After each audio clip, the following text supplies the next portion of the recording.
One thing to note, just as we start off, we think the definition given to us by OG was a little cowardly in saying defense doesn't really mean defense, it just means mitigating factor. Those two things are quite different in legal concept. We accept the definition, but note that logically it doesn't change anything, because the way the legal system works is that the severity of the punishment is directly correlated with every single one of the things we seek to get out of this punishment. So if we seek to get retribution, if we seek to get deterrence, lowering the severity of the punishment, or indeed changing the crime from murder to manslaughter, means we are factually acquitting them of a specific crime, even if we are shifting that. So that, while that might have been like a convincing thing in them trying to mitigate their case, logically it actually hasn't changed anything in this debate.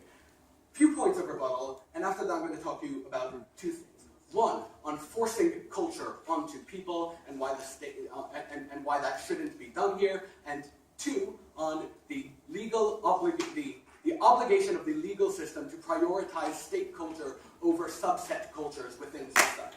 For that, a few points of rebuttal. One, Kalina starts off by saying, look, all these bad stuff happen anyway. Why should it get worse? I'll explain to you that when a legal system puts this in a state-stamped message saying this is now legal precedent, it gets somewhat worse, certainly in the court system and the legal system where it gets substantially worse because there's precedent, and probably in a trickle down to the people who think it. So we think it still stands and it gets significantly worse. Secondly, they say, look, culture should be as important to us as poverty, as people stealing because they need to steal. Note that analogy is incomplete. Why? Because they wouldn't consider it to be the same thing if I were to steal a Lamborghini because I'm poor, or if I were to steal bread. So it is not the poverty that surrounds me that allows me to steal, but the physical necessity to maintain myself that allows me to take specific things. In that aspect, we think it's extremely different in this case. We'd support one, clearly not the other, unless they can prove to us a physical necessity to follow your culture. Selena, maybe you can have some fun with that.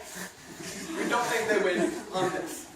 Thirdly, they say, and their whole case follows through this, diminished capacity. Why? And Kalina adds to why this is diminished capacity, because individuals follow culture, not law.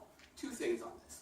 One, it is factually incorrect. Even if it is the way that individuals act, the state system of law in general does not accept that today as a defense. Not knowing the law is not a legitimate defense in the case of the law, specifically because we want to create incentives for people to make sure that they know the law. This is important to us as a state. Secondly, if it is true, that's a terrible thing. That's essentially Kalina saying to us that because rape culture is prevalent in society, people should be punished less for committing this because it is part of the culture in which they grew up. I'll already bring this to you, and we would note there is no response to that. We say being part of a negative culture, or of a culture with negative aspects, does not absolve you of the necessity to opt out of those aspects of the culture in front of the law. Lastly, no thank you, they say this adds to state pride. So briefly, A, we'd probably say that's a two-edged sword, right? So like, if I were harmed because of someone else's culture and that person was absolved of that crime,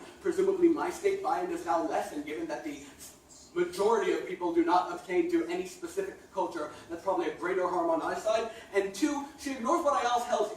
To a lot of these cultures, most of the individuals within the culture itself don't abide by some of the worst things in that culture, and specifically the things that tend to be in direct clash with the state culture. So most Muslims do not think that honor killings are a significant portion of that culture. To that end, we think that harms them on state buy-in as well. First, let's talk about right to culture. So first, it's important to notice the government case is premised on the notion that culture is a crucial aspect to individuals. We cannot remove this culture away from them, and because we cannot take this culture away, we need to find a way to deal with it. However, what they don't take into account is that this is, again, a necessarily conflicting culture. Why?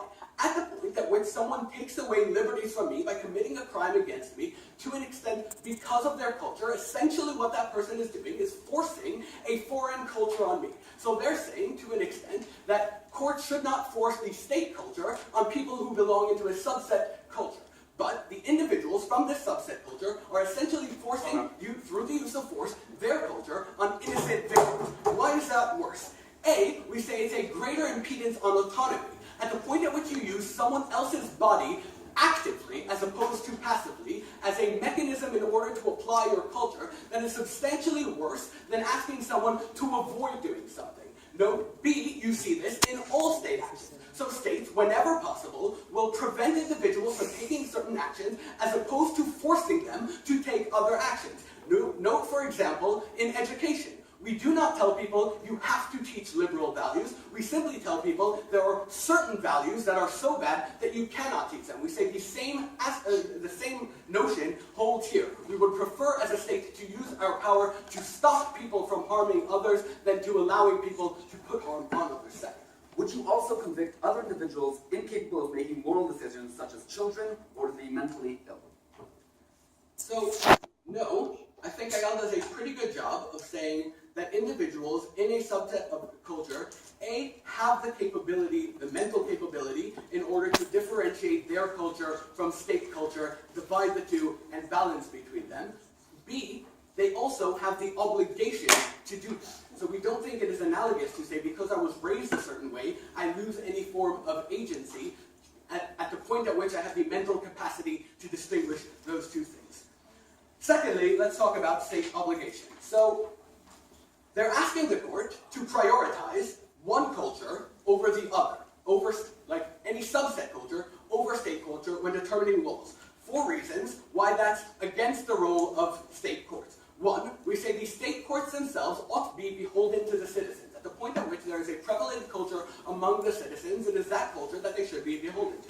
2, note that courts are subject to state law being what represents the general culture within the society. At the point at which they are subject to this law, we say they have a moral obligation to act only through this law, which brings me to 3, the legitimate use of force that the state has is only due to the fact that they're applying the specific laws created by the people chosen to govern those people.